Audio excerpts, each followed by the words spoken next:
អ្នកភូមិថាខែប្រជុំចឹងអ្នកស្លាប់ទៅនឹងត្រឡប់មកស្រុកវិញរងចាំកូនចៅនៅវត្តចៅមកជួបយាយហើយតែចៅអត់មានបាយបិណ្ឌទេមានតែមីយកមកផ្ញើ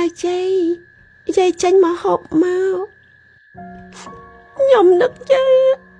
ខ្ញុំចង់ឃើញមុខយាយខ្ញុំចង់លើសំឡេងយាយចេញខ្ញុំដូចមុនទៀតមួយឆ្នាំជាងនឹងខ្ញុំចង់ភ្លេចមុខយាយបាត់ហើយ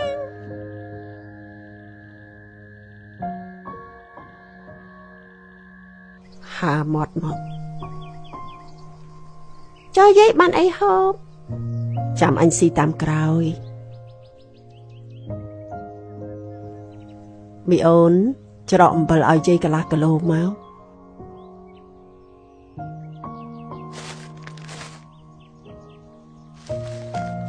យាយមិនយាយឲ្យលុយគេនៅ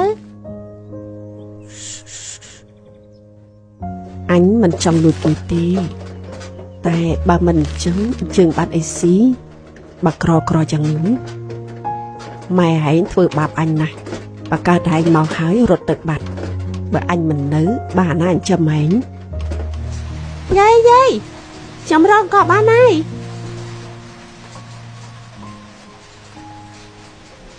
យាយ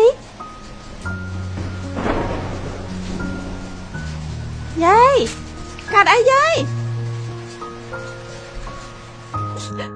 ខ្ញុំនឹកយាយណា